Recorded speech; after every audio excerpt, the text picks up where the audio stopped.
বলবীর আমি চির উন্নত মমশির, এই উচ্চারণ থামে না সময়ের সঙ্গে, কারণ বিদ্রোহ কখনো পুরনো হয় না।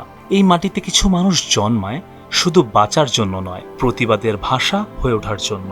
কোনো রাজনীতিবিদের না ভাষায় মৃত্যুটা হইতে পারে না, এটা কোনো ভালো মৃত্যু না। যিনি রাজনীতি করেন, যিনি লড়াই করেন, যিনি বিপ্লবী, যিনি সংগ্রামী, তার মৃত্যুটা হবে একটা সংগ্রামের মধ্য দিয়ে, একটা রাজপথে, একটা গ্লোরির মৃত্যু।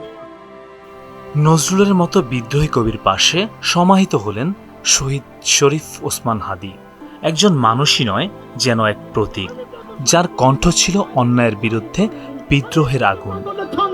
আমি আপনার তালে নেচে যাই, আমি মুক্ত জীবনানন্দ, আমি হাম্বি, আমি ছায়ানট, আমি হিন্দু, আমি চলচঞ্চল।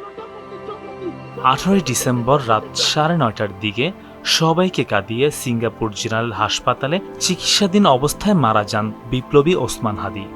খবরটি নাড়া দিয়েছে বিশ্বের আনাচে কানাচে থাকা কোটি কোটি বাঙালিকে। হৃদয় রক্তক্ষরণ হয়েছে সব বয়সী মানুষের। হাদী যেন এক নাম নয়, যেন এক বাংলাদেশ। আল্লাহ যদি আমাকে নিয়ে যায়, আমার বাচ্চাটার দিকে একটু খেয়াল রাখেন। এর আগে ত্রয়োদশ জাতীয় সংসদ নির্বাচন ও গণভোটের তফসিল ঘোষণার পরদিন গত 12 ডিসেম্বর দুপুরে ঢাকার পুরানা পল্টনের বক্স কালভার্ট রোডে দুর্বৃত্তদের গুলিতে মাথায় আহত হন তিনি।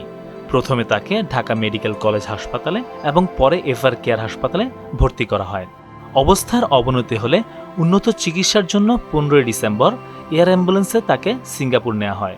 শুক্রবার সন্ধ্যায় তার মরদেহ দেশে আনা হয়। ইনকিলাব মঞ্চ জানিয়েছে, পরিবারের দাবির ভিত্তিতেই হাদীকে জাতীয় কবি কাজী নজরুল ইসলামের কবরের পাশে সমাহিত করা হয়। এর আগে রাজধানীর মানিক মিয়া অ্যাভিনিউতে বাদ জোহর অনুষ্ঠিত হয় হাদীর জানাজা। জানাজায় অংশ নেয় লাখো মানুষ। সংসদের দক্ষিণ প্লাজা কানায় কানায় পরিপূর্ণ হয়ে ওঠে মানুষে। ওসমান হাদী আজীবন বেঁচে থাকবেন প্রতিটি অন্যায়ের বিরুদ্ধে উচ্চারিত কণ্ঠে, প্রতিটি প্রতিবাদী মিছিলে, প্রতিটি সাহসী তরুণের চোখে। আল্লাহ যদি আমাকে নিয়ে যায়, আমার বাচ্চাটার দিকে একটু খেয়াল রাখেন। আমি যদি কিছু হইলেও করতে পারি সততার সাথে, আল্লাহ যদি আমার রহম করে, তাহলে আমার ছেলে, আমার পরিবার, আমার ভাই বোন, আমার ইনকিলাব মঞ্চের ভাই বোনগুলো, এগুলো আল্লাহই দেখবে, যেভাবে আল্লাহ এখন আমাদেরকে দেখতেছে। একটি নাম নয়, ওসমান হাদী এক ইতিহাস, এক আন্দোলন, এক অমর বিপ্লব। মেহেদী হাসান, মোহনা ডিজিটাল।